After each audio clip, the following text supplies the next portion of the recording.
अस्सलामुअलैकुम and a very good morning. जागो लाहौर में आप सबको खुश आमदीद कहते हैं जनाब। मैं हूँ मुनीब आसफ, इस उम्मीद के साथ कि आप लोग जहाँ कहीं भी होंगे खैरियत से होंगे। तो जनाब आज अपने प्रोग्राम का आगाज़ हम दोस्ती से करने वाले हैं कि इस ख़ास तौर पर दोस्ती के इसमें एतमाद कैसे बनाया जाए। हम जानते हैं कि जनाब कोई भी खूबसूरत रिश्ता हो, एतमाद उसके लिए बुनियाद का काम करता है और इस वक्त तक किसी रिश्ते में खुशी या सुकून नहीं आ सकता है जब तक उसमें भरोसा ना हो, ट्रस्ट फैक्टर ना हो। और इसी तरह दोस्ती भी होती है, लेकिन उसके साथ साथ क्या आपने कभी ये गौर किया है कि जनाब दोस्त होता क्या है? दोस्त वो शख्स होता है जिसे आप अपना हिस्सा कह सकते हैं, जो आपकी परेशानी या फिर आपकी खुशी में आपके इतना करीब होता है कि आप उस पर मुकम्मल तौर पर इन्हिसार कर सकते हैं और उसकी शिद्दत या फिर उसकी गहराई की कोई हद नहीं होती है।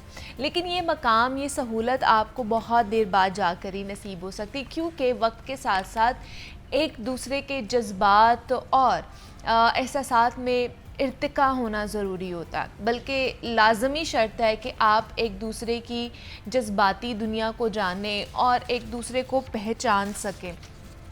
ये एक बड़ी कह लें कि लाजिम व मलजूम चीज़ होती है और हर इम्तिहान में ये साबित करें कि जनाब आप वाकई भरोसे के काबिल भी हैं। दोस्ती की बात हो और एतमाद का जिक्र ना हो तो ये मुकम्मल नहीं हो पाती है या मुमकिन नहीं हो पाती है।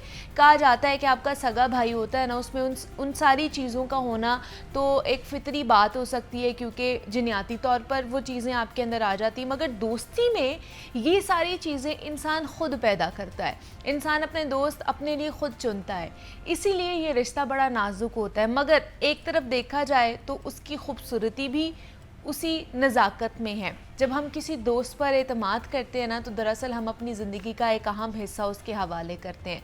फिर उसी बुनियाद पर एक दोस्त हमारा राजदान बनता है, एक ऐसा शख्स बनता है जिसका निमुल बदल शायद दुनिया भर में कोई और नहीं हो सकता है। मगर इतना एतमाद बनाना कोई आसान काम नहीं होता है। इस हवाले से कुछ उसूल हैं जिन्हें समझकर हमें थोड़ी रहनुमाई मिल सकती है। जनाब दोनों जो फ़रीक़ैन होते हैं उनकी तरफ से दोस्ती में सबसे पहले ये बहुत अहम है कि आप सच्चे हों, दोस्त से सच बोलें, चाहे तो ये सच उसे वक्ती तौर पर कितना ही कड़वा क्यों ना लगे, पर उसकी इस्लाह के लिए उसे तहज़ीब के दायरे में रहते हुए उसका इजहार ज़रूर करें। यही चीज़ ना आहिस्ता आहिस्ता एतमाद पैदा करती है, ट्रस्ट बढ़ाती है। और फिर अगर कोई आप पर मुनहसिर करना शुरू करे तो उसका भरम, उसका मान कायम रखें। उसके लिए चाहे तो आपको कितनी ही एफ़र्ट्स क्यों ना करनी पड़े, फिर उससे कोई बात करे तो उसे ज़रूर पूरा करें। हाँ, माना कि वो दोस्त है, वो आपकी मजबूरी समझ सकेगा, मगर एट दी एंड वो है भी तो एक इंसान ही ना, उसके भी कुछ बुनियादी तकाज़े होंगे जिनको पूरा करना चाहिए हमें। फिर उसकी फ़िक्र ऐसी ही करे जैसे आप अपनी फ़िक्र ख़ुद करते हैं। मुश्किल वक्त में उसके लिए भी उतना ही खलूस से हाज़िर हों, उतने ही टाइमली उसके पास जाएं जितना आप चाहते हैं कि आपके पास कोई आए या आपका दोस्त आपके पास हाज़िर हो। तो ये याद रखें कि जनाब ये सारी चीज़ें जो हम दूसरों से एक्सपेक्ट कर रहे होते हैं वो हमें ख़ुद भी करनी पड़ती हैं। एतमाद बनाना एक चीज़ है जो शायद आसान हो, मगर उसे बरकरार रखना दूसरी चीज़ है और ये इतना मुश्किल काम है। ये खलूस, बर्दाश्त, कुर्बानी के बग़ैर बरकरार नहीं रह सकती है। तो ज़िंदगी में रफ़ाकत ऐसी हो कि इख्तलाफात भी उसका कुछ ना बिगाड़ सके।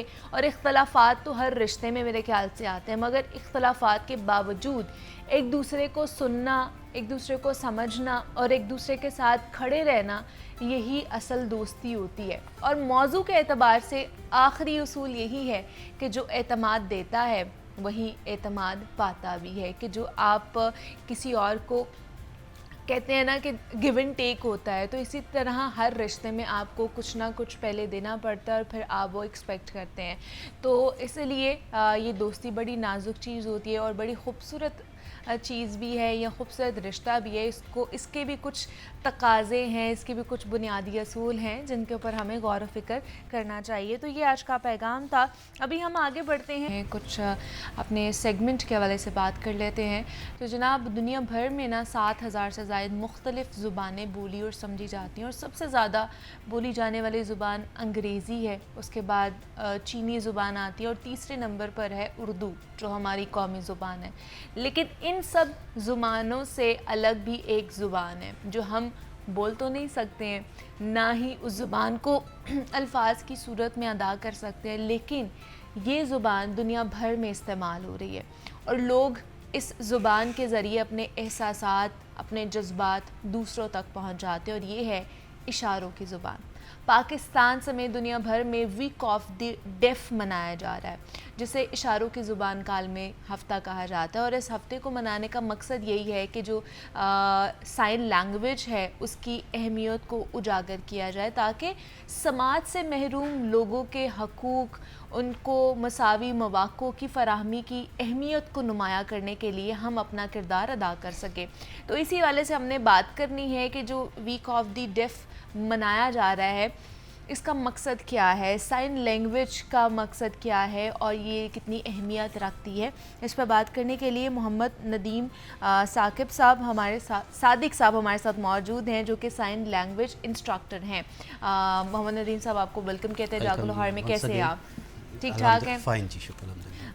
नदीम साहब, सबसे पहले बताइए, क्योंकि ये वीक ऑफ द डेफ मनाया जा रहा है जिसमें वो तमाम तर लोग जो कि समाज से महरूम होते हैं उनके लिए ख़ास तौर पर साइन लैंग्वेज, अगर ओवरऑल बात की जाए तो साइन लैंग्वेज कितनी इम्पॉर्टेंस रखती है? जैसे कि भी आप अपना इंटरव्यू बयान कर रहे थे तो उसमें भी आपने अपने हाथों का इस्तेमाल कर रहे थे। एग्जैक्टली। तो हर इंसान जो दूसरे से बात करता है उसमें उसकी बॉडी के साथ उसके हाथों का बड़ा अहम किरदार होता है। हम कह सकते हैं कि हमारे हाथ जो है वो हमारे जज्बात की अक्कासी कर रहे होते हैं। तो this is a sign language. Okay. यानी हमारा किसी ना किसी तरह भी साइन लैंग्वेज से हर इंसान का ताल्लुक़ है। लेकिन जब हम इसको क्लियर करते हैं डेफ स्टूडेंट्स के साथ, तो फिर हमें उसको एक मखसूस ज़ुबान का नाम देते हैं जिसे हम कहते हैं साइन लैंग्वेज। अच्छा। हर बंदे का इजहार करने का एक तरीका है, वो कोई इंग्लिश में इजहार कर रहा है, कोई उर्दू में, कोई अरबिक में। तो वो लोग जो क़ुव्वत समाज से महरूम हैं उनका इजहार करने के तरीके को हम कहते हैं कि ये साइन लैंग्वेज की लैंग्वेज को बोल रहे हैं, सीख रहे हैं या कर रहे हैं। तो बेसिकली साइन लैंग्वेज के जो बैरियर हैं, मैं ये समझता हूँ कि वो हमारे आम इंसानों की जो हम लोग बोलते हैं वहाँ पे हैं, जो डेफ कम्युनिटी है वहाँ पे वो नहीं है। अच्छा। हमें सीखने की ज़रूरत है ताकि हम डेफ कम्युनिटी को इस मुआशरे का एक मुफीद हिस्सा बना सकें और हिस्सा बना सके। बिल्कुल ऐसे ही है। अच्छा, अब हर कोई नहीं ये सीखता है, ना ही हर किसी को आता है। ये तो एक जेस्चर्स हैं, जैसे आपने कहा कि हम बात कर रहे होते हैं और हमारे हाथों के जेस्चर्स होते हैं, हमारे फेस के एक्सप्रेशंस होते हैं, ये भी एक साइन लैंग्वेज की तरह ही आता है। बट हमें नहीं पता है कि इनका मतलब क्या है, वी डोंट नो। तो साइन लैंग्वेज हम कहाँ से सीख सकते हैं, और क्या हमें एक नॉर्मल पर्सन को भी सीखनी चाहिए अगर देखा जाए तो? देखें, हम जिस सोसाइटी में रहती हैं ना, इसमें हमारे इर्द गिर्द के जो भी चीज़ है ना वो हमारा हिस्सा है, यूनिवर्सिटी का हिस्सा है। और जैसे हम ना बहुत मेहनत करती है और इंग्लिश सीखती हैं। हाँ जी। हमारे छोटे बच्चे जो है वो अरबिक सीखते हैं, कुरान पाक सीखती हैं। इसी तरह हर बंदे को कम से कम इतनी साइन लैंग्वेज ज़रूर सीखनी चाहिए कि वो अपने जज्बात का इजहार, या दूसरा जो डेफ बच्चा है वो आपसे क्या बात कर रहा है वो आप उसको समझ सकें। क्योंकि हमने डेफ कम्युनिटी को इस मुआशरे का हिस्सा बनाना है, ना कि उन्हें अलग करके रख देना है। अनफॉर्चुनेटली जैसे आप लोगों को मालूम हो, खुदा ना खास्ता किसी के यहाँ नबीना बच्चा पैदा हो जाता है तो हम कहते हैं जी हाफिज़ साहब। हमने पहले ही उसे डिग्नोज कर दिया कि ये तो हमारे मुआशरे का हिस्सा ही नहीं है। ऐसे ही जैसे डेफ बच्चे होते हैं तो अमूमन ये होता है कि पेरेंट्स ये सोचना शुरू कर देती हैं कि शायद ये बच्चा आगे बढ़ के उनके लिए मुफीद ना हो नॉर्मल बच्चों की तरह। वो उस पर इतनी तवज्जो नहीं देते, उसकी एजुकेशन का इतना ख्याल नहीं रखते, उसे आगे आने वाले जो चैलेंजेस हैं उनके बारे में उन्हें बयान नहीं कर सकते। मेन वजह फिर वही है कि वो उससे कम्युनिकेट नहीं कर पाते, उससे उसकी ना उसकी बात समझ पा रही होती है, ना वो उनको समझा पा रहा होता है। तो इस बैरियर को दूर करने के लिए हमें साइन लैंग्वेज सबको कम से कम इतनी आनी चाहिए कि हम आपस में बात कर सके। फिर जैसे कि इंग्लिश एक इंटरनेशनल लैंग्वेज है, अभी आपने अपने इंटरव्यू में कहा कि ये भी दुनिया के हर खित्ते में साइन लैंग्वेज बोली जाती है। तो हम क्यों ना कोशिश करें कि ये भी इंटरनेशनल लैंग्वेज हम सीखें। अच्छा, साइन लैंग्वेज का सिर्फ ये मकसद नहीं होना चाहिए कि हमारे ये जो डेफ कम्युनिटी है या कोई ऐसा पर्सन है जिसकी हम मदद कर सकें, आपको अपने लिए भी आनी चाहिए। बहुत से ऐसे साइंस हैं जिसके थ्रू हम लोग अगर बोल नहीं सकते हैं या कहीं अगर हम फंस गए हैं, किसी प्रॉब्लम में आ गए हैं, तो हम साइंस के थ्रू किसी को बता सकते हैं कि वी आर इन डेंजर, तो हमारी मदद कर सके। हम इंटरनेशनली देखते हैं किस तरह के साइंस वो सिखाते हैं बच्चों को। बिल्कुल ऐसा ही है जी। और फॉर एग्ज़ाम्पल मैं जब हम किसी जगह पे बता रहे होते हैं साइन लैंग्वेज की अहमियत को, तो हम कहते हैं कि नॉर्मल हमारे घरों में हम अम्मी के किरदार के ऊपर बात करते हैं। वो जब कोई मेहमान वगैरह है तो अम्मी बड़ी खामोशी से एग्जैक्टली ऐसे ना साइन लैंग्वेज से हमें बता रही होती वो। अब वो देखिए वहाँ तो वो माँ वालदा भी इसका आसरा ले रही होती है और हम भी समझ रही होती है। तो ये जो साइन लैंग्वेज है ना, ये हम इसे कह सकते हैं कि ये it is a part of life. क्या बात है, बिल्कुल सही कहा। अच्छा, थोड़ा सा मैं मतलब जानना चाहूँगी, एक तो हम बात कर रहे हैं लेकिन इसके साथ साथ थोड़ी सी आप साइन लैंग्वेज में भी हम बताएं कि हम जो बात हम कर रहे हैं वो साइंस में किस तरह की जा सकती है। फॉर एग्ज़ाम्पल जैसे कि ये वाला जो प्रोग्राम है, हाँ वो हम उस पे जो बातचीत कर रहे हैं, हाँ, वो साइन लैंग्वेज के ऊपर कर रही हैं, इशारों की ज़बान में आपस में बात कर रही हैं। अच्छा। जैसे मैं आपसे पूछता हूँ कि हाउ आर यू, आप कैसे हो? मैं ठीक हूँ। ठीक है, अब आपने मुझे जवाब दिया तो वो उसका जवाब ही, उसका जो आंसर का साइन है वो ये है। ठीक है, और आपने मुझे कहा I am fine, I am fine, मैं ठीक हूँ। अब ये जो ऐसे हम नॉर्मल लाइफ में भी करते हैं, इस तरह करते हैं कि आई एम फाइन, अस्सलाम वालेकुम, तो ये भी वो एक साइन है। और हम रोज़ इस तरह के साइन इस्तेमाल करते हैं। सिर्फ अगर हम लोग एक क्लियर एंट्री पे चले जाएं कि हम तो बहुत, तो आप देखेंगे कि बहुत ज़्यादा साइन लैंग्वेज हम अपनी रोज़मर्रा की ज़िंदगी में इस्तेमाल करती हैं, लेकिन हम समझ नहीं पा रहे होते कि हम साइन लैंग्वेज कर रहे हैं, उसको समझ नहीं पा रहे होते। अच्छा, थोड़ा सा मुझे बताएं, अगर कोई ऐसा बच्चा या कोई ऐसा पर्सन हमें मिल जाता है जो कि समाज से महरूम है, तो हम कैसे उससे पूछ सकते हैं कि हाउ आर यू, एक तो ये सेंटेंस, और दूसरा कि आपको कोई मसला तो नहीं है। फॉर एग्जांपल मैं उससे पूछता हूँ, मेरे सामने कोई भी डेफ बच्चा तो मैं उससे पूछता हूँ कि हाउ आर यू, तुम कैसे हो? अच्छा। आपका नाम क्या है? या मैं उससे कह सकता हूँ कि आप, या हम रोज़मर्रा में कहते हैं आपका नाम क्या है। अच्छा, ये है का साइन है तो हम उसे है का करते हैं। ठीक है ना, तो ये नॉर्मल तरीके से आगे वो मुझे उसका आंसर देता है। ठीक। डेफ कम्युनिटी हमारी जो लिप रीडिंग है ये बहुत ज़्यादा करती है। वो करती है, वो भी बहुत ज़्यादा करती है। और साइन लैंग्वेज के साथ साथ हमने लिप रीडिंग भी करनी है। और देखें अगर लिप रीडिंग हमें आम ज़माने में आ जाए, आम लाइफ के अंदर आ जाए, तो ये हमारा कितना बड़ा फ़ायदा देती है। इसलिए बाज़ दफ़ा हम डेफ कम्युनिटी से बात करते हुए आप ऐसे आप पर हाथ रख लेती हैं, ताकि जैसे स्टूडेंट से कोई क्वेश्चन आंसर पूछना होता है, ताकि वो हमारी लिप रीडिंग ना करे, क्योंकि इनमें सेंस जो होती है महसूस करने की, इशारों की, वो हमसे ज़्यादा होती है। बिल्कुल ऐसे ही है, हाँ, कि कहीं ना कहीं अगर कोई महरूमी होती है तो अल्लाह पाक कुछ ना कुछ इजाफा करके बाकी एक्स्ट्रा भी देते हैं। तो ये बड़ी अच्छी बात की आपने। मतलब सिर्फ डेफ कम्युनिटी नहीं, हमारे जितने भी फिजिकल इम्पेयर्ड पर्सन्स होते हैं जिनको इन चीज़ों का सामना करना पड़ता है, चैलेंजेस का सामना करना पड़ता है, उन सब के लिए हमें ये प्लेटफॉर्म जो है मुहैया करने चाहिए।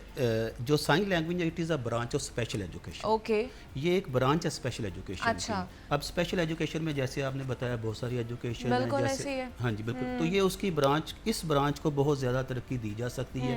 और पूरी जो तकरीबन हमारे 10,66,000 इस वक्त लोग हैं जो कि इस कम्युनिटी में आते हैं, उनको उनकी बहुत सारे मसाइल हल हो सकती हैं। दूसरा, हमने सिर्फ इनको पढ़ाना ही नहीं है, आगे इनके लिए जॉब भी नहीं करना कि इनको आगे फ्यूचर के अंदर हम इनको, अगर एक बच्चे को आप मोटिवेट करके उसको एजुकेशन तो दे लेती हैं, लेकिन अब उसको अगर आप इस सोसाइटी के अंदर एक जॉब नहीं दे सकते तो तब तक उसका कोई फ़ायदा नहीं है, उसकी एजुकेशन लेने का भी कोई फ़ायदा नहीं। और ये तभी मुमकिन हो पाएगा जब हम लोग सारे जो हैं वो साइन लैंग्वेज जो है ना वो सीख सकेंगे, उनसे कम्युनिकेट कर सकेंगे। और उनसे कम्युनिकेट करने का एक ही तरीका है कि आप लोग साइन लैंग्वेज सीखें। अच्छा, जो लोग नदीम साहब पेरेंट्स हमें देख रहे हैं, उनके बच्चे या इस चीज़ से महरूम हैं, समाज से महरूम है, और उन पेरेंट्स के लिए इनिशियल स्टेजेस पे वो किस तरह, कहाँ से, अब तो जैसे आपने कहा कि यूनिवर्सिटीज़ भी सिखा रही हैं साइन लैंग्वेज, लेकिन क्या जो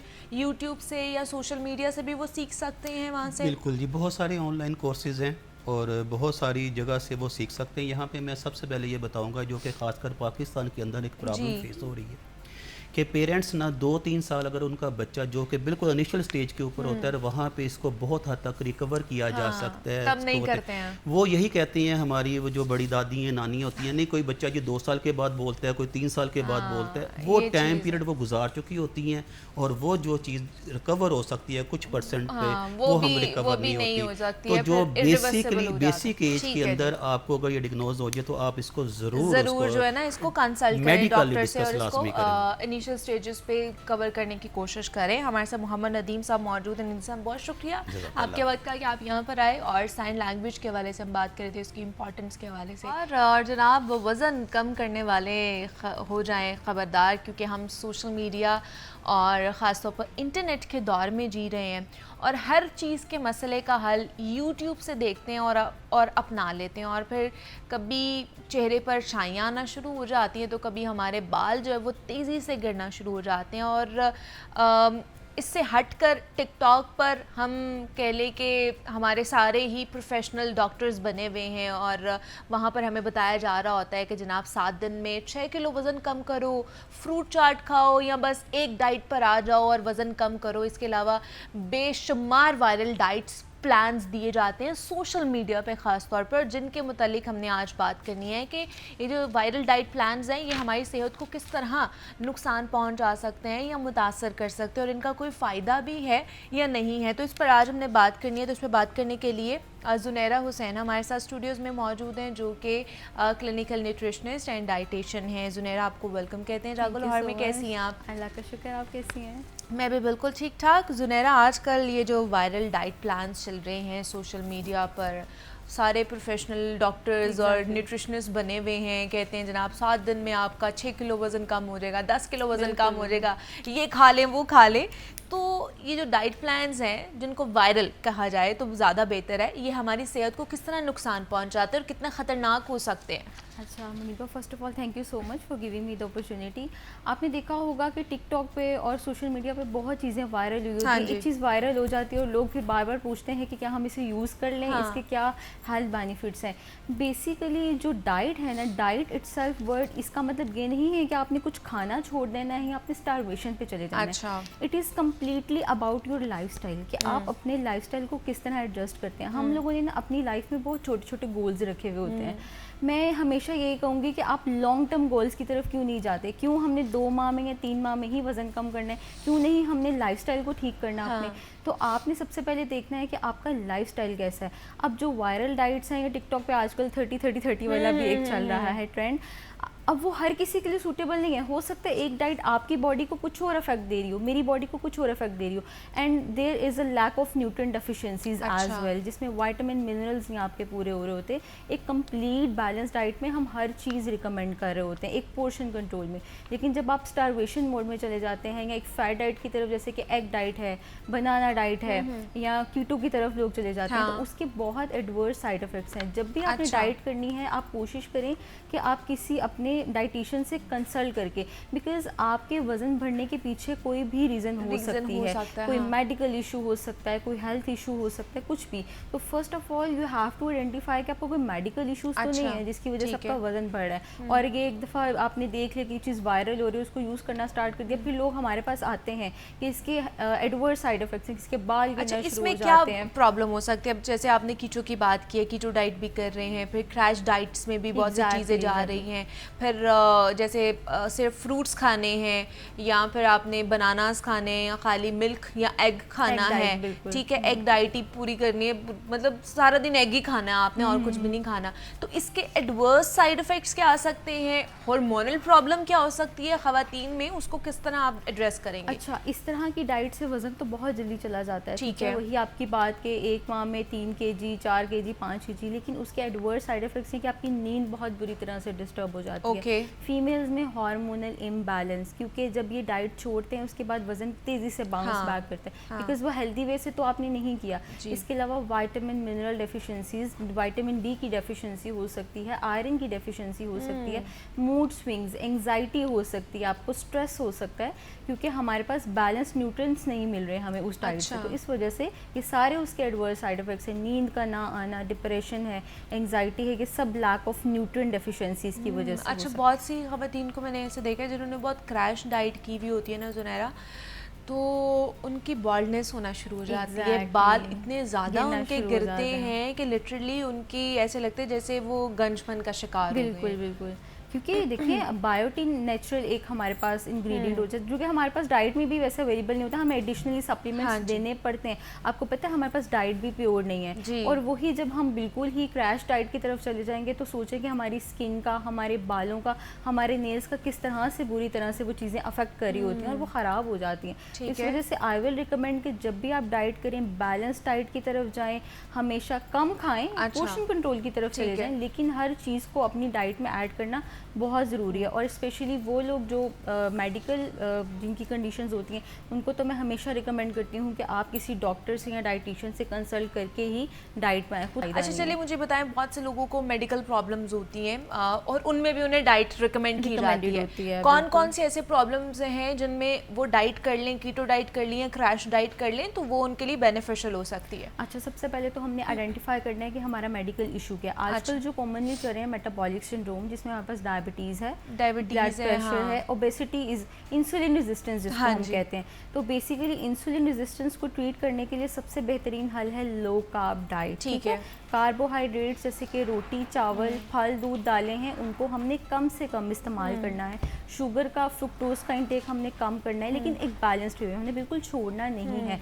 आपको आपके हेल्थ फिजिशियंस जो हैं या आपके जो डाइटिशियंस हैं वो बहुत प्रॉपर तरीके से गाइड कर देते हैं। इसके साथ साथ आपने देखना है कि कोई बॉडी में वाइटामिन या मिनरल डेफिशिएंसी तो नहीं, उसके लिए हम लैब टेस्ट करके फिर आप कुछ कर सकते हैं। अच्छा, लास्ट मेरा क्वेश्चन कि जिन लड़कियों को पीसीओएस का प्रॉब्लम है उनके लिए आप कौन सी डाइट रिकमेंड करती हैं? ओवरऑल इन जनरल मैं बात कर रही हूँ, स्पेसिफिक नहीं बात कर रही हूँ। पीसीओएस का अगर किसी को प्रॉब्लम है वो किस तरह की डाइट ले सकते हैं? अच्छा, जनरल गाइडलाइंस में आ जाता है कि सबसे पहले तो आपने अल्ट्रासाउंड करवा लेना है कि सिस्ट जो है उसका साइज कितना है, कितना वो अफेक्ट कर रही है। उसके बाद आपने अपनी बॉडी को शिफ्ट करना है इंटरमिटेंट फास्टिंग, जो कि मैं अक्सर पेशेंट्स को प्रैक्टिस करवाती हूँ। हमारे इस्लाम में भी रोज़े रखने का हुक्म है, तो अगर उस पॉइंट ऑफ व्यू से देखें इंटरमिटेंट फास्टिंग, कम खाना है, भूख रख के खाना है, तो ये चीज़ें बहुत क्या ये लोग कीटो या फिर क्रैश डाइट की तरफ जा सकते हैं? कीटोजेनिक रिकमेंडेड होती है इन सम केसेस। आपने लो कार्ब पे ही रहना है, क्रैश डाइट्स की तरफ, क्रैश डाइट की तरफ भी डिजीज को लेके क्रैश डाइट्स की तरफ नहीं जाना। कीटो डाइट कर सकते हैं वो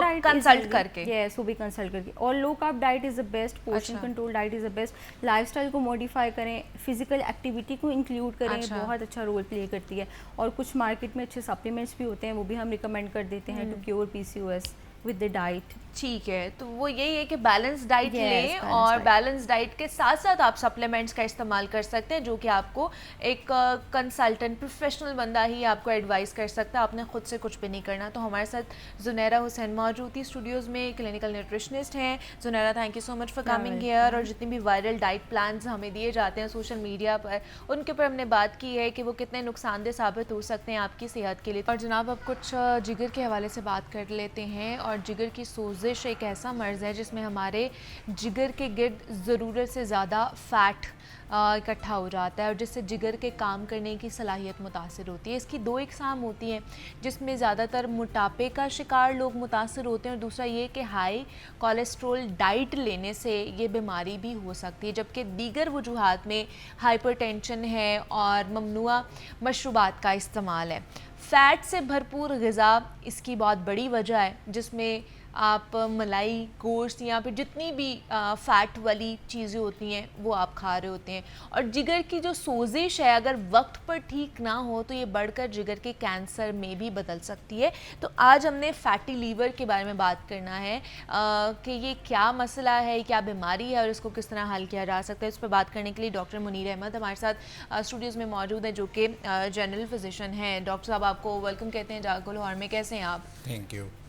डॉक्टर साहब, फैटी लीवर आजकल बहुत ये नाम, ये टर्म सुनने को मिल रही है। हर कोई कहता है जी फलां बंदा फैटी लीवर का शिकार हो गया है, या आप ये चीज़ खाएंगे तो फैटी लीवर का शिकार हो जाएंगे।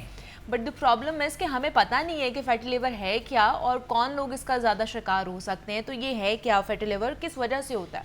ये फैटी लीवर एक्चुअली जिगर में फैट्स का जमा हो जाना है जिगर सेल में, और ये वेस्टर्न कंट्रीज में अल्कोहल ज़्यादा इस्तेमाल करने की वजह से 30% है कॉमन पॉपुलेशन में।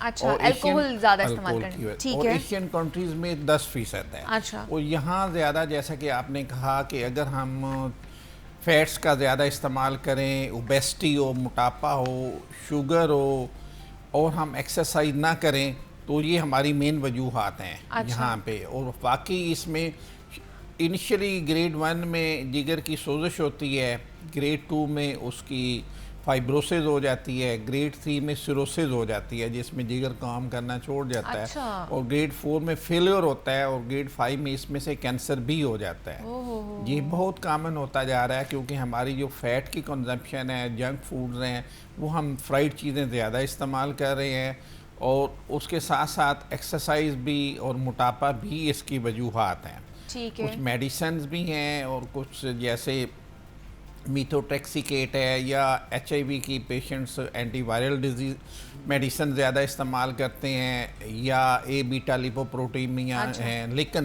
मेन वजूहात जो है ना, वो वही हैं कि मोटापा, फैट्स का ज़्यादा इस्तेमाल, एक्सरसाइज का नया अच्छा, करना। जैसे अभी मैंने बात की कि हाइपरटेंशन की वजह से भी कहीं ना कहीं आपके जिगर हैं, बिल्कुल का प्रॉब्लम हो जाता है। हाँ, तो है। फैटी लिवर का प्रॉब्लम हो बिल्कुल सकता है हाइपरटेंशन की वजह जी, से, बिल्कुल या होता अगर आप उसकी मेडिसिन भी खा रहे हैं तो? बिल्कुल होता है। ओके, तो क्योंकि ये बुनियादी तौर पे उसके बैक एंड पे जो वजूहात हैं वो ही हैं कि मोटापा, ओके, हाइपर लिपोप्रोटीनिमिया, ठीक है। लिपिड्स आपके जिस्म में ज़्यादा है, कोलेस्ट्रॉल आपका ज़्यादा है, आप एक्सरसाइज नहीं करते, ओके, डाइट इंटेक आपका ज़्यादा है, तो उसमें भी ये प्रॉब्लम हो सकती है। बिल्कुल। इसकी इनिशियल स्टेजेस पे अलामात क्या हो सकती हैं? अगर फैटी लिवर आपको हो रहा है या हो चुका है तो हमें ऐसी क्या अलामात आ सकती हैं जिससे हमें पता चल जाए? शुरू में ये रिवर्सिबल है कि ये ओके। बिल्कुल ठीक हो सकता है, लेकिन एडवांस स्टेज पे नहीं है। और इनिशियल जो है कि हमें भूख का ना लगना, या पेट के ऊपर वाले हिस्से में जहाँ पे हमारा जिगर होता है, वहाँ पे हल्की सी बोझ या दर्द का महसूस होना, ये इलामात हैं। या जिस्म में थकावट का महसूस होना। बाकी फाइनल डायग्नोसिस होती है कि अल्ट्रासाउंड में ये आ जाता है कि फैटी लीवर है, और उसके साथ साथ ALT AST एंजाइम्स हैं, उनका लेवल रेज हो जाता है, और MRI स्कैन से पता चलता है कि ये फैटी लीवर है। लेकिन इनिशियल ये टोटल रिवर्सिबल है, और हमें रेगुलर चेकअप में और ये इलामात हों तो इनका ख्याल भी रखना चाहिए, और इसको कोशिश करनी चाहिए कि फ़ैट्स भी हम कम लें, और नॉर्मल हेल्दी वेट अपना मेंटेन करें, डायबिटीज़ हाइपरटेंशन को कंट्रोल करें, तो इस पे रिवर्स हम कर सकते हैं। अच्छा, रिवर्स हम इनिशियल स्टेज पे कर सकते हैं जी, इनिशियल स्टेज इस बीमारी को, या हम लोग चौथी पांचवी स्टेज पर भी इसको रिवर्स कर सकते हैं? नहीं, जब जिगर की सोजिश हो जाती है ना, तो जो जिगर के सेल हैं उस इन्फ्लामेशन के बाद वो सिरोटिक हो जाते हैं, वो नॉर्मल काम नहीं करते। जब वो नॉर्मल काम नहीं करते तो जिगर हमारे जिस्म में जितनी भी जहरें हैं जो हमारे जिस्म के केमिकल एक्शन रिएक्शंस में पैदा हो रही हैं, या हम खा रहे हैं, या जो एनवायरनमेंट से जा रही हैं, तमाम की तमाम को डिटॉक्सिफाई करता है। ठीक है।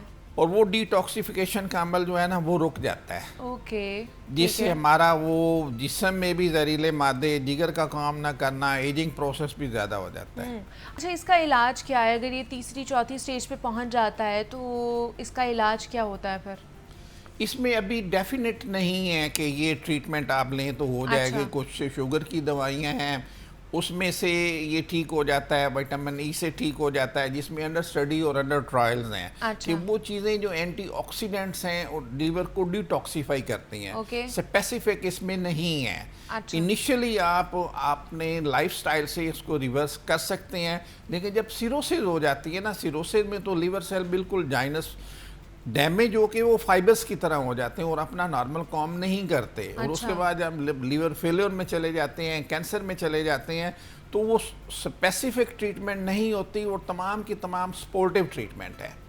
कि जो जिस्म में इलामात ज़ाहिर हो रही हैं, जो पेशेंट फील कर रहा है, उनको सपोर्ट करने की इलाज किया जाए। स्पेसिफिक ट्रीटमेंट नहीं है कि उस स्टेज पे जब सिरोसिस हो जाए या कैंसर हो जाए उसको रिवर्स कर सके, मां सिवाय लिवर ट्रांसप्लांटेशन के। अच्छा, फिर लिवर ट्रांसप्लांट ही होता है एट द एंड। अच्छा, जैसे आपने साइरोसिस की बात की है, ये 4th स्टेज है लिवर की, और इस स्टेज में अगर पहले लोगों को नहीं पता चल रहा कि हमें फैटी लिवर का प्रॉब्लम है या हमारा लिवर सही तरीके से काम नहीं कर रहा, साइरोसिस अगर हो गया तो उसकी क्या अलामात हो सकती हैं इस हवाले से? में जब फोर्थ स्टेज पे जाते हैं सिरोसिस लिवर फेलियर में, तो उसमें वही अलामात ज़्यादा हो जाती हैं कि भूख का कम लगना, ना लगना, दाएं तरफ ऊपर पेट में दर्द होना, पिलाट होना और पेट में पानी जमा हो जाना, ये और सोजन हो जाना पाँव पे, जिस्म पे, ये उसकी इलामात हैं। और साथ साथ जिगर का बढ़ना और पानी का पेट में पड़ जाना और भूख का ना लगना, पिलाट का होना। फिर कुछ टेस्ट हैं, टेस्ट में पता चलता है कि ALT AST आपका रेज हो गया है, लीवर आपका सही काम नहीं कर रहा, बिलिरुबिन आपकी ज़्यादा हो गई है, अल्ट्रासाउंड में और MRI स्कैन में आपको पता चलता है। ठीक है, तो ये प्रॉब्लम या ये साइंस और सिम्टम्स हैं जो आप, अगर आपका साइरोसिस का प्रॉब्लम हो गया है फोर्थ स्टेज पर, अगर आपका लिवर फेलियर या उसका प्रॉब्लम बढ़ गया है तो आप उसमें ये देख सकते हैं। अच्छा, मुझे ये बताइए कि हाई कोलेस्ट्रॉल डाइट बहुत से लोगों को पता भी है, बहुत से लोग इससे कह लें कि इग्नोर भी इसे कर जाते हैं, इनमें ख़ासतौर पर स्पेसिफिक कौन कौन सी डाइट आ जाती है? जो हम घर में खाना भी नॉर्मल खा रहे होते हैं, क्या वो भी हाई कोलेस्ट्रॉल हो सकता है? इसमें हम खासकर जो बाजार से खाना खाते हैं ना, सबसे बड़ी इंडस्ट्री फूड इंडस्ट्री है जी। और हमारे यहाँ नो डाउट कुछ रेगुलेटरी कंट्रोल्स भी हैं, लेकिन इवन देन उनको सबकी जो सेविंग है ना, वो सबसे ज़्यादा घी में ही आती है। वो लो क्वालिटी इस्तेमाल करते हैं। अच्छा। और उसमें कोलेस्ट्रॉल की रेशो ज़्यादा होती है। कोलेस्ट्रॉल का ज़्यादा होना या लो डेंसिटी लिपोप्रोटीन्स उनका ज़्यादा होना और हाई डेंसिटी लिपोप्रोटीन्स का कम होना, उनकी वजह से ये कि सारी ना सिर्फ फैटी लिवर बल्कि डायबिटीज़, हाइपरटेंशन, उनके साथ भी इनका लिंक्ड है। हम घर कोशिश करें कि हम जो फ्राइड चीज़ें हैं, घी में जो तली हुई हैं, घर से या बाज़ार से वो ना लें। अच्छा। सरसों का तेल इस्तेमाल करें जो बॉडी टेम्परेचर पे जमता नहीं है। अच्छा। ओलिव ऑयल इस्तेमाल करें, ओलिव ऑयल में भी हम जो एक्स्ट्रा वर्जिन है वो इस्तेमाल करें। अच्छा। तो उसमें है कि हम अपने बॉडी फैट्स को कंट्रोल कर सकते हैं जिनमें कोलेस्ट्रॉल कम होता है, लेकिन फिर भी कोशिश करें कि हम जो घी में तली हुई चीज़ें हैं वो ना लें।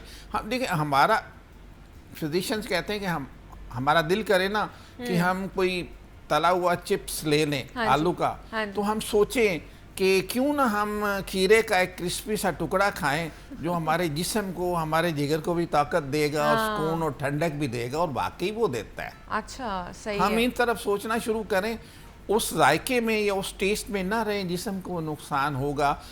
घर में बाहर में तली हुई चीज़ों से हम अवॉइड मतलब करें। घर में भी अगर जो हम ऑयल यूज कर रहे हैं उसमें भी अगर तल रहे हैं चीजें तो वो भी नहीं खानी चाहिए, वो भी अवॉइड करना चाहिए। बिल्कुल अवॉइड करना चाहिए। अच्छा। और साथ साथ हमें एक्स्ट्रा शुगर बिल्कुल ऐड नहीं करनी चाहिए। जो बहुत ज़्यादा मीठी चीज़ें हैं उनको भी ना है, क्योंकि हमारे जिस्म में जो भी हम एक्स्ट्रा लेते हैं, चाहे हम प्रोटीन्स लेते हैं, फैट्स लेते हैं या शुगर लेते हैं, वो बॉडी स्टोर्स में एक्सेसिव जो है वो फैट की शक्ल में ही आना है। बिल्कुल ऐसे ही है। और अल्टीमेट वो डिप्लीट भी जब एक्सरसाइज करते हैं, इनटेक कम होता है, तो वो फैट स्टोर्स ही वो यूज़ होते हैं। तो हम अपनी ज़रूरत के मुताबिक लें। खासकर फैटी लीवर्स वाले जो हैं तो वो अपनी कैलोरिक इनटेक हाफ कर दें।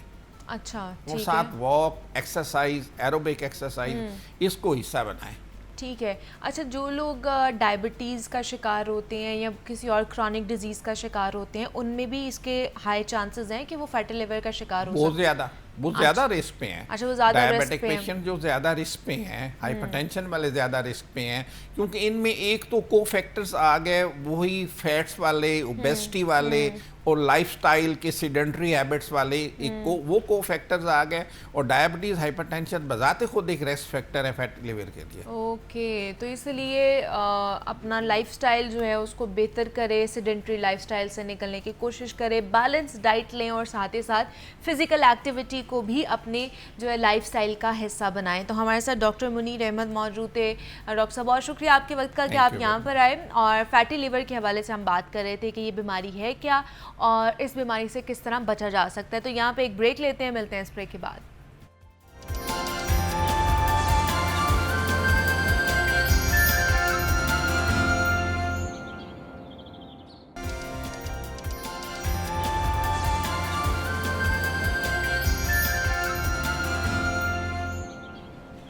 वेलकम बैक टू जागो लाहौर। और जनाब ये जो सेगमेंट है ना, ये मेरे लिए भी बहुत इम्पॉर्टेंट है और ख़ास तौर पर जो ख़वातीन हमें देख रही हैं उनके लिए भी बड़ा इम्पॉर्टेंट होने वाला है, क्योंकि इस सेगमेंट में हम बात करने वाले हैं सेल्फ़ केयर के हवाले से कि ऐसे कौन से कह लें कि इकनॉमिकल तरीके हैं कि जिनके थ्रू हम अपनी स्किन को निखार सकते हैं।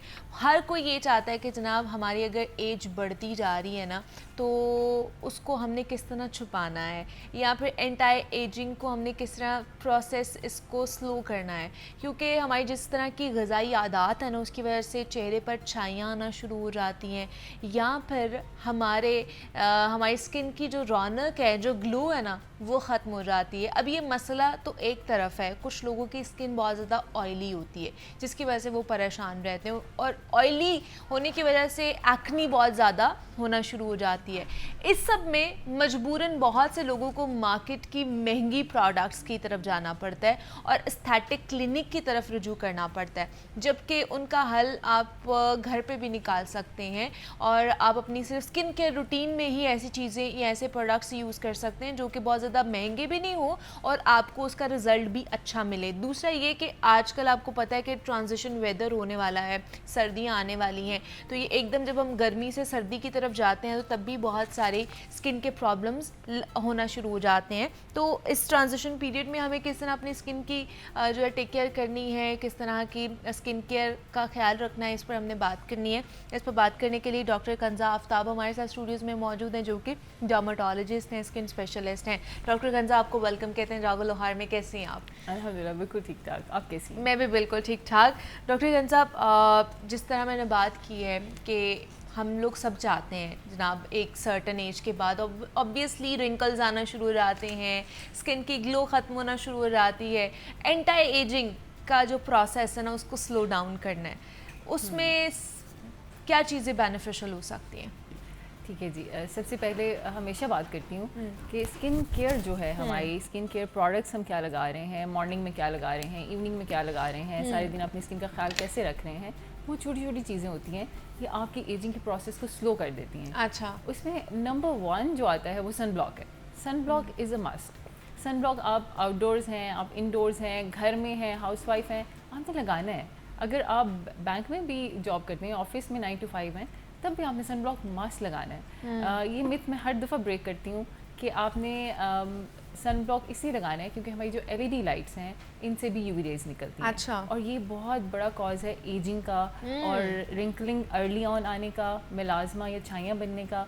तो sun block is a must. Okay, simple सा कोई भी सन ब्लॉक ले लें जिसका सन प्रोटेक्शन फैक्टर यानी कि SPF जो है वो 50+ अब हो। मार्केट में इतने ज़्यादा हैं डॉक्टर कंजा, हम कैसे ये आइडेंटिफाई कर सकते हैं कि ये वाला प्रोडक्ट हमारे लिए अच्छा है या सन ब्लॉक अच्छा है हमारे लिए? जी, सबसे पहले तो आपको पता होना चाहिए कि स्किन टाइप क्या है? ठीक है। यूजुअली हमें पता होता है कि हमारी स्किन टाइप क्या है। हमें पता है कि हमारी स्किन या तो ड्राई होती है या ऑयली होती है, हाँ। या कॉम्बो होती है। कॉम्बो का मतलब है कि आपका T जोन यानी कि फोरहेड और नोज़ का एरिया जो है उसमें सुबह सुबह उठते ही आपको ऑयल नज़र आएगा और वो उसको आपको साफ करेंगे टिश्यू पेपर के ऊपर तो ऑयल बाकायदा आपको नज़र आएगा जी, वो कॉम्बो स्किन है। ओके। तो आपने कॉम्बो स्किन में जो आपका ऑयली पार्ट है उसको ऑयली स्किन की तरह ट्रीट करना है और जो ड्राई पार्ट है उसको ड्राई स्किन की तरह ट्रीट करना है। एक तो आपको अपना पता होना चाहिए स्किन टाइप। जब आप स्किन टाइप का पता कर लेते हैं तो उसका सन ब्लॉक उसी के अकॉर्डिंगली आप चूज़ करेंगे। अगर आपकी ऑयली स्किन है तो जेल बेस्ड सन ब्लॉक इस्तेमाल होगा। जेल बेस्ड का मतलब है कि बिल्कुल ointment like transparent sun block. अच्छा, ठीक है, जिसमें कोई वाइट कास्ट ना हो, क्रीम बेस्ड ना हो, वो सन ब्लॉक यूज़ होगा। दूसरे उसके ऊपर ये ज़रूर 2-3 बातें ज़रूर लिखी होनी चाहिए, मेंशन होनी चाहिए। Non comedogenic for oily skin, ठीक है। इस तरह की बातें अगर उसके ऊपर लिखी हुई हैं, या जेल बेस्ड सन ब्लॉक तो वो ऑयली स्किन वालों के लिए है, या ऐसी स्किन जिसके ऊपर दाने निकलते हैं, एक्नी होती है, पर्जिंग होती है, उसके लिए। अगर आपकी ड्राई स्किन है तो ड्राई स्किन में आपने क्रीम बेस्ड सन ब्लॉक हमेशा इस्तेमाल करना है, जेल बेस्ड सन ब्लॉक इस्तेमाल नहीं करना, ताकि आपकी स्किन हाइड्रेटेड रहे और आपको एक्स्ट्रा मॉइस्चराइजर की ज़रूरत ना पड़े। ठीक है। अब ये तो ऑयली और ड्राई स्किन का हो गया, लेकिन अब एक अच्छे सन ब्लॉक में वो कौन सी बातें हैं जो आपने देखनी है कि ये चीज़ें होंगी तो मैंने ये सन ब्लॉक खरीदना है। सही। आप कोई भी ब्रांड ले सकते हो। ओके। अगर उसमें SPF यानी सन प्रोटेक्शन फैक्टर जो है वो 50+ है, तो एक अच्छा सन ब्लॉक है। ओके। वो आपको आउटडोर्स बड़ी अच्छी सन प्रोटेक्शन देगा। दूसरा उसके अंदर एक प्लस प्लस का साइन होता है सनब्लॉक जी, के अंदर। हाँ। अगर वो ट्रिपल प्लस है तो अच्छा। ट्रिपल प्लस वाला सनब्लॉक एक अच्छा सनब्लॉक है। ओके, अगर ठीक ये है। इन 3-4 बातों का आप ख्याल रखेंगे तो you can never go wrong with your sunblock. Okay, ठीक है। अच्छा, दूसरा, अब चलिए सनब्लॉक पे बात हो रही है, तो अब हमारे लोकल मार्केट में भी सनब्लॉक्स हैं, लोकली मैन्युफैक्चर्ड भी हैं और बहुत हाई एंडेड ब्रांड्स भी यहाँ पर हमारे पास मिलते हैं मार्केट में। तो लोग किस तरफ जाएं? मतलब दोनों का क्या सेम इफेक्ट ही आएगा या थोड़ा बहुत फ़र्क होता है? जी बिल्कुल फ़र्क होता है। जैसे ब्रांडिंग या प्राइस हाई होती है, फाइन क्वालिटी ऑफ प्रोडक्ट आपको मिलता है हमेशा। जैसे ही लो क्वालिटी या लो प्राइसिंग होती है, जैसे अगर आप कहें कि थोड़ी कम प्राइस में 100 रुपये 200 रुपये में आपको कोई सनब्लॉक मिल रहा है, तो डेफिनेटली उसकी क्वालिटी इतनी फाइन नहीं है। लेकिन मैं आपको बताऊं, हमारी लोकल फार्मास्यूटिकल कंपनीज जो है मेडिकेटेड ऐसे अच्छे सनब्लॉक बना रही हैं जो बड़े रीजनेबल प्राइसेस में है। 500-600 में बड़ा अच्छा सनब्लॉक आ जाता है, और चूंकि वो ड्रग अथॉरिटी से अप्रूव होकर आया होता है, तो दैट इज़ बेटर कि आप कमर्शियल पैक्स लेने की बजाय अगर आप मेडिकेटेड सनब्लॉक यूज़ कर रहे हैं तो वो सेफ है। उसके ऊपर जो लिखा गया है, जो मेंशन किया गया है, वो एक्चुअली होगा। ओके, मेडिकेटेड आप यूज़ कर सकते हैं, लेकिन फिर वही आ जाता है कि स्किन टाइप के अकॉर्डिंगली आप वो कर सकते हैं। अच्छा, एक तो चले एंटी एजिंग को स्लो करने के लिए हमारा सनब्लॉक आ गया, इसके अलावा और कौन कौन सी चीज़ें जो इस प्रोसेस को स्लो करती हैं? जी, इसके अलावा जो चीज़ें इसको स्लो करती हैं वो आपकी नाइट केयर रूटीन है। नाइट केयर में, ठीक है, उसमें क्या क्या आ रहा है? में ये है कि आपने जैसे ही आपने आना है, नाइट आपकी तब शुरू होती है जैसे ही आप घर वापस आ जाते हैं। ठीक है, नाइट केयर रूटीन का ये मतलब नहीं है कि आपने रात के 9 बजे का इंतजार करना है कि नाइट केयर रूटीन 9 बजे हो। हाँ। अब जैसे ही घर वापस आते हैं, आपकी इवनिंग रूटीन स्टार्ट हो गई है। हाँ। तो सबसे पहले अपना मेकअप रिमूव करें। ठीक है। जो भी आपकी डस्ट, मेकअप, आप जो भी एनवायरनमेंट से पोल्यूशन लेके आए हैं, डर्ट लेके आए हैं, उसको रिमूव करें, डबल क्लेंजिंग करें। डबल क्लेंजिंग का ये मतलब है कि अगर तो आपकी ड्राई स्किन है तो आप ऑयल बेस्ड क्लेंजर यूज़ करेंगे। ऑयल बेस्ड क्लेंजर अच्छी तरह से मसाज करके उसे वाइप कर लें और किसी भी अच्छे फेस वॉश से अपना फेस वॉश करें। ठीक है। लेकिन अगर आपकी ऑयली स्किन है तो फिर आप टोनर का इस्तेमाल करेंगे। अच्छा। टोनर से भी ज़्यादा अच्छा आजकल मिसलर वाटर आ रहे हैं। मिसलर वाटर का इस्तेमाल करेंगे तो आपकी स्किन बिल्कुल भी ड्राई और इरिटेट नहीं होगी। मिसलर वाटर ड्राई स्किन वाले भी इस्तेमाल कर सकते हैं। ठीक है, राइट। ओके। तो उससे अपना मेकअप क्लियर करें और उसके बाद फिर अच्छे से फेस वॉश से चेहरा धो के मॉइस्चराइज़र लगा लें। फिर रात को सोने से पहले आपके पास एक एक्टिव इंग्रेडिएंट होना चाहिए। एक्टिव इंग्रेडिएंट का मतलब है रेटिनॉल। रेटिनॉल होना चाहिए, ओके। रेटिनॉल जो है वो आप स्टार्ट करेंगे 0.3% से, और उसको शुरू में अपने मॉइस्चराइज़र में मिक्स करके भी यूज़ कर सकते हैं।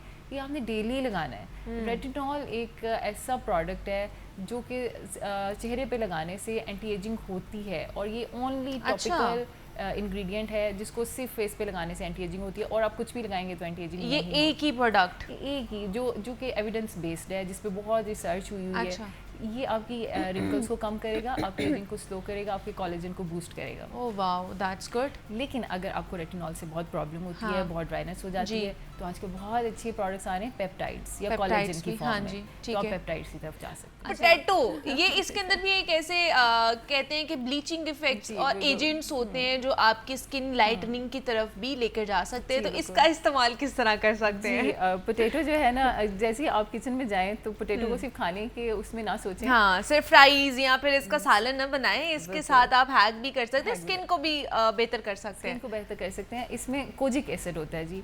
अगर आपने अक्सर ब्राइटनिंग एजेंट्स देखे ना, जैसे हम मेलाज्मा के पेशेंट्स को देते हैं, छाइयाँ या पिगमेंटेशन को ख़त्म करने के लिए कुछ क्रीम्स देते हैं, तो उसमें अक्सर लिखा होता है कोजिक एसिड। हाँ जी। तो पोटैटो में अल्लाह ताला ने कोजिक एसिड रखा हुआ है। अच्छा। कोजिक एसिड एक बहुत अच्छा ब्राइटनिंग एजेंट है। ओके। तो अगर आपको ब्राइटनिंग चाहिए तो आपने क्या करना है कि इसको सिर्फ कट कर लेना है आपने, लाइक दिस।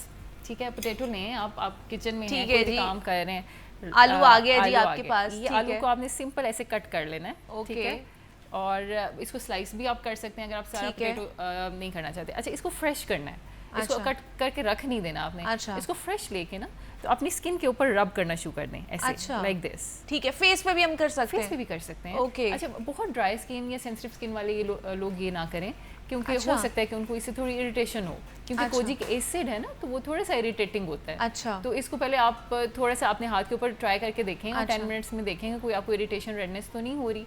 नॉर्मल स्किन वालों को कुछ नहीं कहता, लाइक मेरी नॉर्मल स्किन है तो मैं इसको करती हूँ तो मुझे कोई प्रॉब्लम नहीं होती। अच्छा, ठीक है। तो इसको आप ऐसे रब करें 5 to 10 मिनट्स के लिए, तो आप विजिबली देखेंगे कि आपकी स्किन लाइटर हो गई है। Oh wow.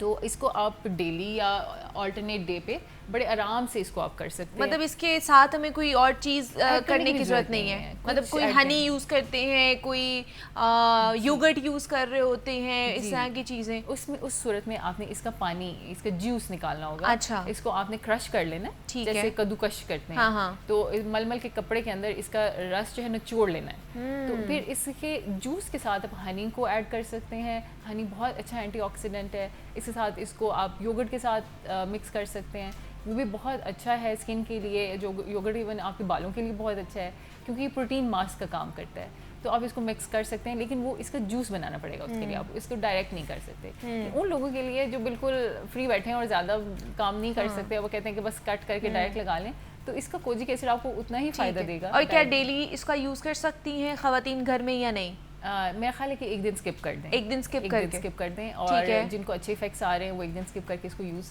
करते रहें। लेकिन अगर आपको इरिटेट कर रहा है, ठीक है। रेडनेस हो रही है, तो बिल्कुल भी यूज़ ना करें। फिर आपको बिल्कुल भी इसको यूज़ नहीं करना है, और इसके कोई ऐसा साइड इफ़ेक्ट्स नहीं कोई है। साइड इफेक्ट्स नहीं है, लेकिन अगर बहुत ड्राई सेंसिटिव स्किन होगी हाँ। ना, तो उसके ऊपर तो आप नॉर्मल मॉइस्चराइजर भी लगाते हो तो वो चुभता है। हाँ जी, लोशन भी exactly, लगाते हो हाँ। तो चुभता है। तो same goes for organic things as well, कि अगर थोड़ी सी इरिटेशन हो रही है तो मत लगाएं, ना यूज़ करें। ठीक है, वो आप उसके लिए फिर डॉक्टर से कंसल्ट कर सकते हैं, वो Consult आपको कर अच्छे सकते तरीके से बता सकते हैं। ये हम इन जनरल सबके लिए बता रहे होते हैं कि आप लोग घर में कर सकते हैं। जी। ठीक है। अच्छा, दूसरा डॉक्टर कंजा, आजकल ग्लास स्किन का बहुत ज़्यादा ट्रेंड चला हुआ है, सोशल मीडिया पर भी हर इन्फ्लुएंसर भी इस पे बात कर रही है।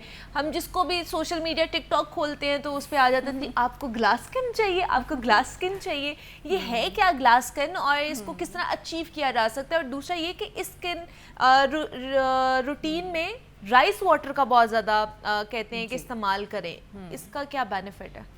अच्छा, सबसे पहले तो ग्लास स्किन पे बात कर रहे थे, ग्लास स्किन है क्या? अच्छा, बहुत ज़्यादा ग्लास स्किन जो आप टिकटॉक या इंस्टा पे देखते हाँ होते हो, वो फिल्टर्स हैं। ओके। वो फिल्टर्स हैं। ठीक है। आपने नॉर्मल बंदे को देखना है विदाउट फिल्टर, और उसमें एक अच्छी स्किन का होना, मतलब आपके पोर्स नज़र ना आ रहे हों, ठीक आपकी है। स्किन का टेक्सचर अच्छा हो। इसमें कॉम्प्लेक्शन मैटर नहीं करता। आप गोरे हैं, आप वीटिश हैं, आपका कोई भी कॉम्प्लेक्शन है, उसका टेक्सचर अच्छा होना चाहिए, स्किन हेल्दी होना चाहिए, स्किन पे ग्लो होना चाहिए। ये ग्लास स्किन का कॉन्सेप्ट ठीक है। है। अब ग्लास स्किन का कॉन्सेप्ट हासिल करने के लिए हमें 25 स्टेप वाली कोरियन स्किन केयर बताई जाती है। 25 स्टेप मैंने भी देखी है, बिल्कुल। मैंने देखा है टिकटॉक पे। हाँ। अब आई डोंट अंडरस्टैंड कि 25 प्रोडक्ट्स लगाने का टाइम किसके पास है। किसी के पास और अगर आप वो 25 प्रोडक्ट्स स्टेप बाय स्टेप अपने फेस पे लगाते हैं, तो उसमें से कुछ ना कुछ जरूर आपको इरिटेट करेगा। हाँ। और आपकी स्किन डैमेज हो जाएगी। और मेरे पास बहुत सारे पेशेंट्स आते हैं जो इतनी सारी प्रोडक्ट्स लगा के स्किन डैमेज करके और फिर आ जाते हैं, और फिर हम उसको बिल्कुल सिंपल कर देते हैं। जी। मेरी प्रिस्क्रिप्शन में 2 से 3 प्रोडक्ट्स से ज़्यादा नहीं होता, enough, इससे हाँ। ज़्यादा नहीं लगाना। और राइस वाटर का करना चाहिए इस्तेमाल, और इज इट बेनिफिशियल? बिल्कुल। राइस वाटर जो है ये एक पुराना हैक है जो कि कोरियंस ने हाँ जी। निकाला था, और उसमें वो एक बिल्कुल घरेलू तरीके से हाँ। राइस वाटर बनाते हैं, जिसमें वो राइस को ओवरनाइट सोक कर Soak देते कर हैं, देते हैं। और फिर सुबह के वक्त उसको ऊपर से छान लेते हैं, उसका हाँ। पानी निकाल लेते हाँ। हैं, और उसको फिर फ्रिज में रख देते हैं। ठीक है। और उसमें वो कहते हैं कि आपने राइस वाटर इस तरह बनाना है कि आपने पहले एक दफ़ा उसको वॉश वॉश करना है किया, अच्छे फिर तरीके से। दूसरी हाँ। दफ़ा वॉश किया, फिर जो थर्ड टाइम वाला वाटर होता है वो निकाल के आपने वो ओवरनाइट हाँ। रहेगा, और उसको फिर सुबह आपने सेपरेट कर लेना है, ठीक और है। उसको अपने फ्रिज में आप 1 to 2 वीक्स तक रख सकते हैं। अच्छा, और उसको स्प्रे करना है अपने उसको स्किन आपने बस स्प्रे बॉटल में रख लेना है, और डेली आप स्प्रे करें। मॉर्निंग में नहीं तो रात को आके वापसी पे आप करें, उसे 1 से 2 घंटे लगाते रहें, तो उससे बहुत अच्छे आपके पोर्स जो हैं वो बंद होना शुरू हो अच्छा। जाते हैं, टेक्सचर इंप्रूव हो जाता है, ठीक है। स्किन हेल्दी होना शुरू हो जाता है। मतलब ये आप भी रिकमेंड करती हैं कि ये Recommended, हम जी। कर सकते हैं हैक घर में? बिल्कुल कर सकते हैं, बिल्कुल कर सकते हैं। ठीक है जी, चलें जी, बहुत अच्छा लगा डॉक्टर कंजा आपसे मिलकर। Thank you so much for coming here. Doctor Kanja Aftab हमारे साथ मौजूद थी, डर्मेटोलॉजिस्ट हैं, और आज उन्होंने कुछ बड़े हेल्दी एंड इकोनॉमिकल हैक्स उन्होंने हमें बताए हैं जो हम घर में कर सकते हैं अपनी स्किन से रिलेटेड। तो यहाँ पे एक छोटी सी ब्रेक लेते हैं, मिलते हैं उस ब्रेक के बाद।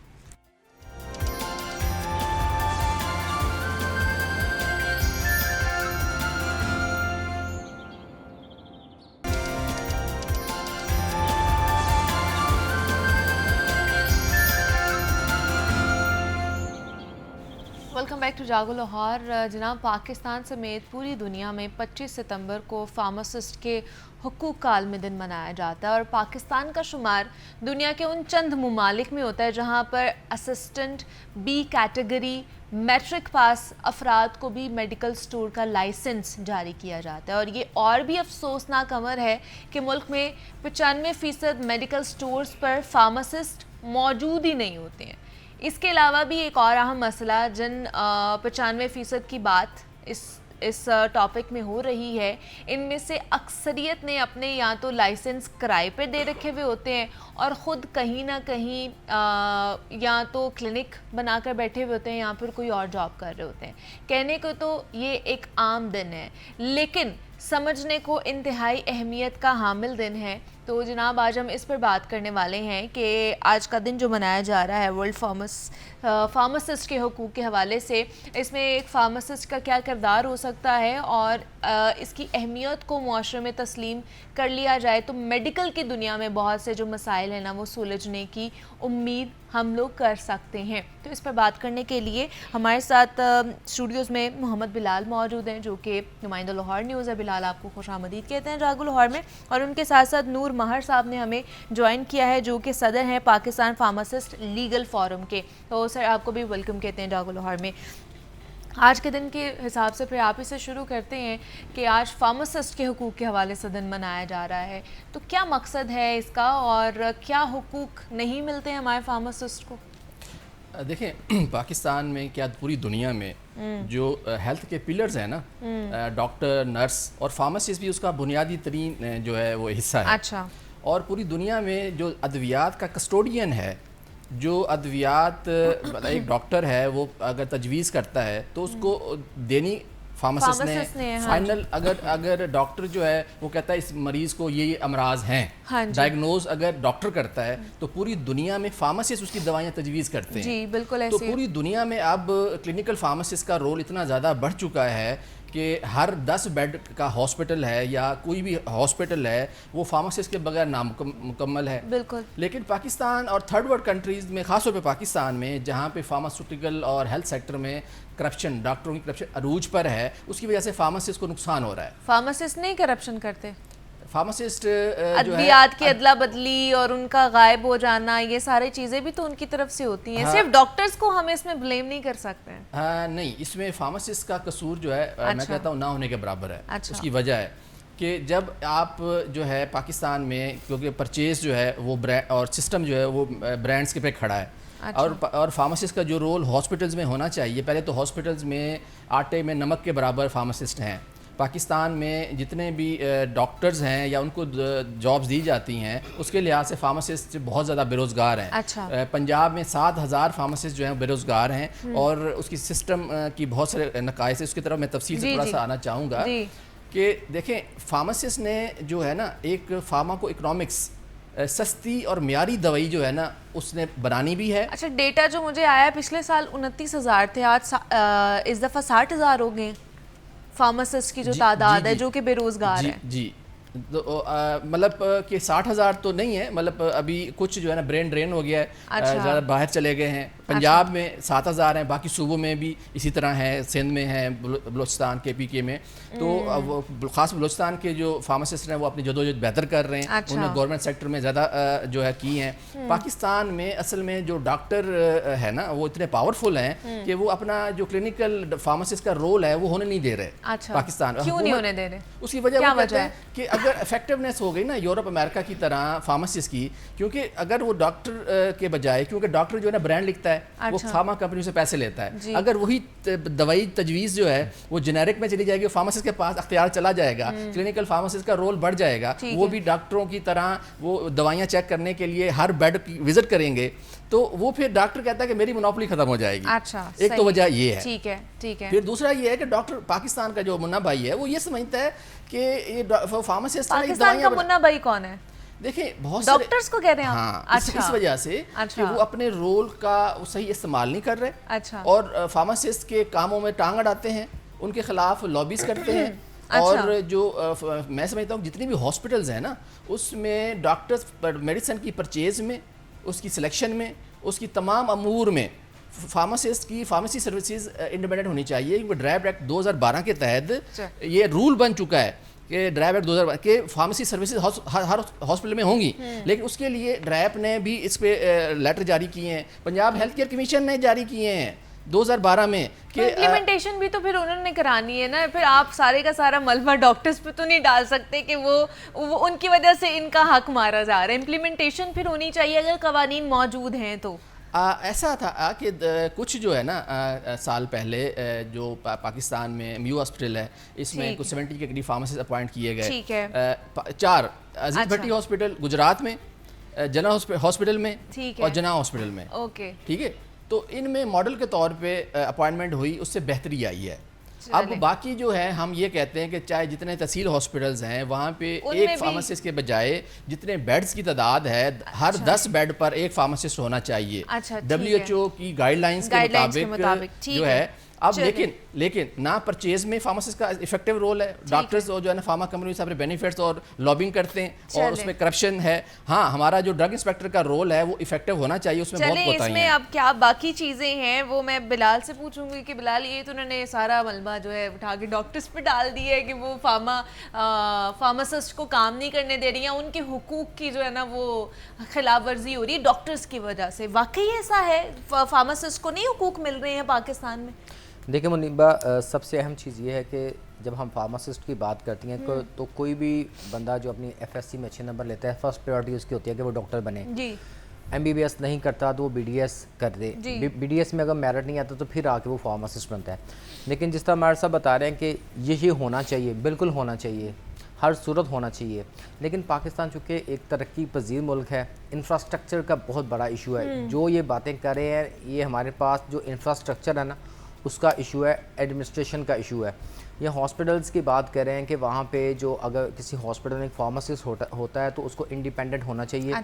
वो अपनी मर्ज़ी से जो प्रोक्योरमेंट है, जो परचेज़ है वो कर सके। लेकिन इनका कहना है कि वहाँ पे डॉक्टर्स करते हैं, बिल्कुल ऐसा ही है। चूँकि वो प्रोफेसर्स की एक परचेजिंग कमेटी बनती है, उसका जो हेड होता है वो MS, जो प्रोफेसर होता है कंसर्न वो होता है, और जो फार्मासिस्ट होता है वो अपनी राय दे सकता है, तो उसको एज राय के तौर पर जो है ये रखा जाता है।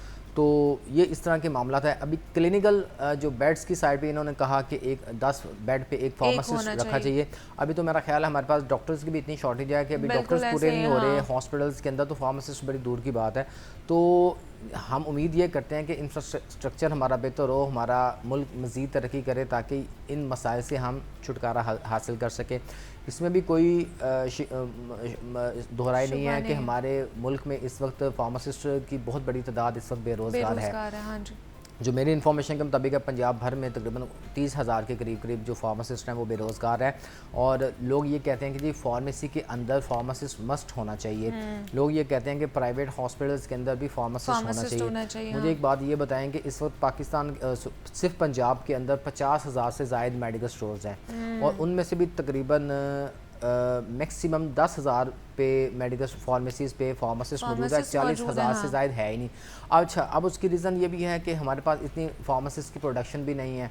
अच्छा, जो छोटी फार्मेसीज़ हैं वो अफोर्ड नहीं कर सकती कि हम फार्मासिस्ट को रखें, उनके पास इतने ज़राए नहीं हैं, वो बिजली के बिल दें या फार्मासिस्ट को उसकी तनख्वाह दें। इस पे डॉक्टर्स की भी राय ले लेते हैं कि वो इस टॉपिक के ऊपर क्या कहते हैं। इस पे बात करने के लिए डॉक्टर अशरफ निज़ामी साहब ने हमें टेलीफोन लाइन पर ज्वाइन किया है। डॉक्टर साहब बहुत शुक्रिया आपके वक्त का कि आपने हमें वक्त दिया। आज क्योंकि वर्ल्ड फार्मेसी डे मनाया जा रहा है और फार्मासिस्ट के हुकूक के हवाले से हम बात कर रहे हैं कि उनको हुकूक मिल रहे हैं कि नहीं मिल रहे हैं पाकिस्तान में, तो हमारे साथ नूर महर साहब भी मौजूद हैं। उन्होंने कह दिया है कि जनाब जो डॉक्टर्स हैं ना वो पाकिस्तान में मुन्ना भाई बने हुए हैं और फार्मासिस्ट को वो एम्पावर नहीं होने दे रहे शायद, और अगर उनको एम्पावर होने दिया जाए या उनको उनका काम करने दिया जाए तो वो कोई इनकलाब बर्पा कर देंगे और जिसकी राह में रुकावट डॉक्टर्स पैदा कर रहे हैं। आप इसके ऊपर क्या कहेंगे?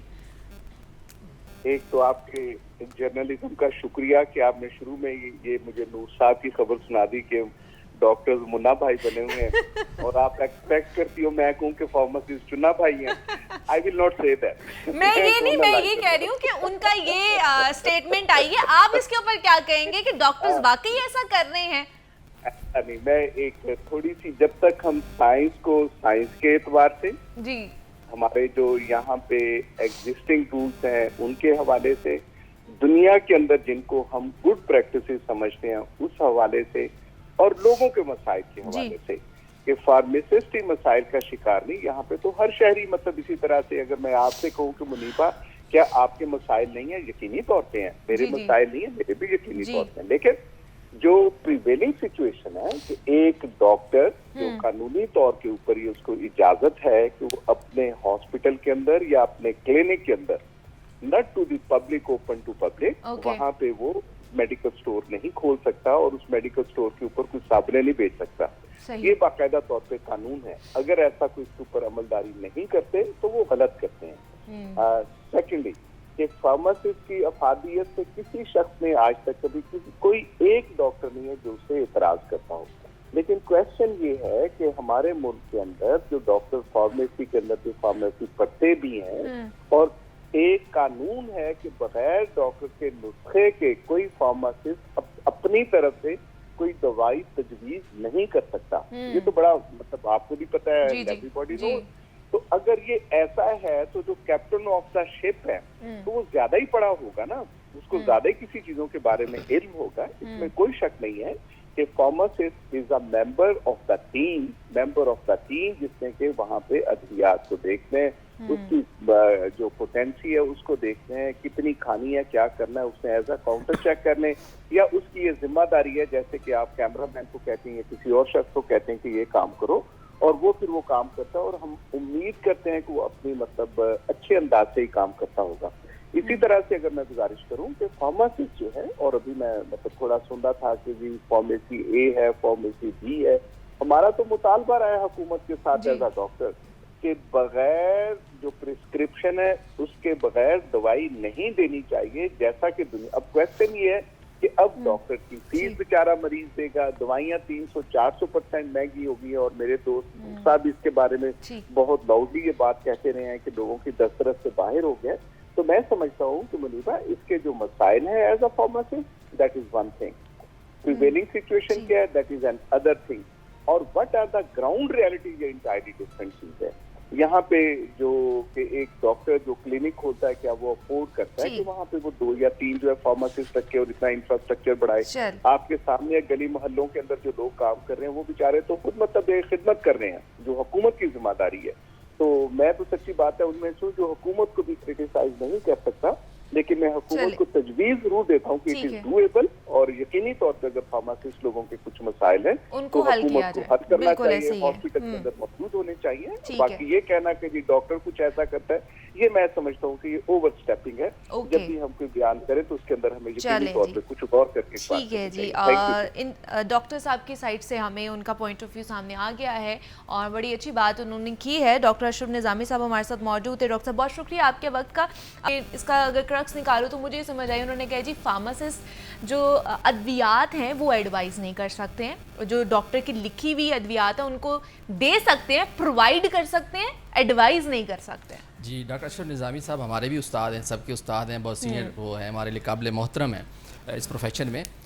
बात यह है कि जो अब सबसे अहम जो फार्मासिस्ट का मसला है ना, वो बी कैटेगरी और सी कैटेगरी अभी ख़त्म हुई है जी। अब क्या है कि अगर एक फार्मासिस्ट एक क्लास है जो एफएससी के बाद 5 साल फार्मेसी करता है, उसको भी फार्मेसी पे वही जॉब मिल रही है, और वो जो बी कैटेगरी वाला है जो मैट्रिक मुश्किल से किया है, उसने डिस्पेंसर करके वो तो ये जो है हुकूमती लेवल पे बी कैटेगरी और बी कैटेगरी के जो हज़ारों सैकड़ों उन्होंने इदारे बना दिए हैं वो ख़त्म होने चाहिए। पूरी दुनिया में कहीं पे नहीं है कि वहाँ पे पूरी दुनिया में ए कैटेगरी फार्मासिस्ट जो है ना वो मेडिकल स्टोर चलाता है, बी कैटेगरी जो है वो असिस्टेंट होता है, वो उसकी हेल्प करता है। पहली बात तो ये यहाँ पे बराबर होते हैं दोनों। ये बात अब कहना कि जी वो मेडिकल स्टोरों पे वो फार्मासिस्ट के बजाय वो बी के डिस्पेंसर चलाएं, ये कानूनी ख़त्म होना चाहिए। इसके लिए हम कोशिश कर रहे हैं, और फेडरल का और कानून 1976 के एक्ट में, और ख्वाजा इमरान नज़ीर साहब भी कोशिश कर रहे हैं, बाकी जो है अच्छे दोस्त भी हमारी कोशिश कर रहे हैं। पहली तो बात ये कि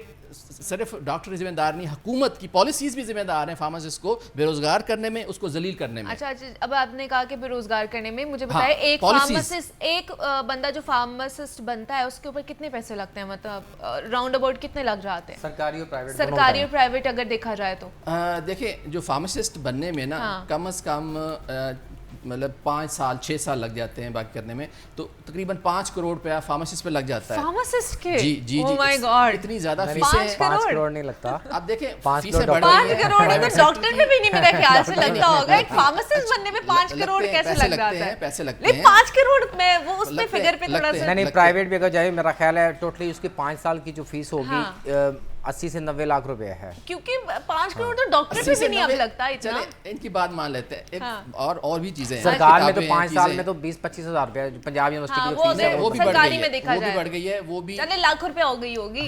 कितनी हो गई है, लेकिन जो असल चीज है ना उस तरफ आते हैं। अच्छा, असल चीज ये है कि फार्मासिस्ट का जो रोल है ना हेल्थ केयर सिस्टम में, उसका इम्प्लीमेंटेशन जरूरी है।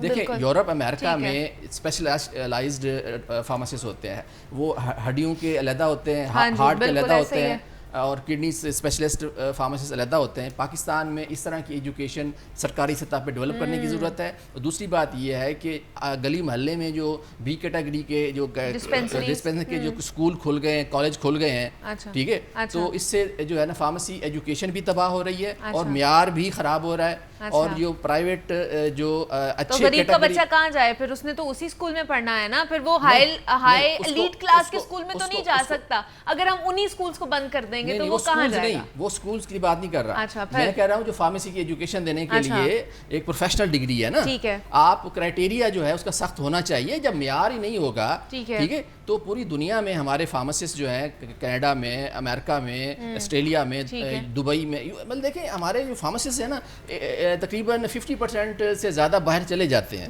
यहाँ पे वाकई नहीं है, वहाँ पे उनकी कदर है क्योंकि उनका सिस्टम है। तो पाकिस्तान में एक तो जितने सरकारी परचेज होती है, ड्रैप एक्ट 2012 की खिलाफवर्जी हो रही है। फार्मेसी सर्विसेज ये कहती हैं कि हॉस्पिटल्स में उसकी तमाम सेल्स, परचेज और उसकी मॉनिटरिंग और क्लिनिकल फार्मासिस्ट का जो रोल है वो होना चाहिए। पंजाब हेल्थ केयर कमीशन ने अपनी गवर्नमेंट को लिखा है कि उसके रोल को बढ़ाएं, लेकिन खिलाफवर्जी हो रही है। हम भी इस चीज की, इस खिलाफवर्जी को कंडेम करेंगे कि जिसका जो हक है वो एटलीस्ट उसको वो प्रोवाइड करना चाहिए। हमारे साथ नूर महर साहब मौजूद थे और मोहम्मद बिलाल मौजूद थे। सर आपका भी बहुत शुक्रिया, बिलाल आपका भी बहुत शुक्रिया कि आप यहाँ पर आए और फार्मासिस्ट के हकूक़ के हवाले से हम बात कर रहे थे। यहाँ पे मुझे इजाज़त दीजिए, अपना ख्याल रखिएगा, अल्लाह हाफ़िज़।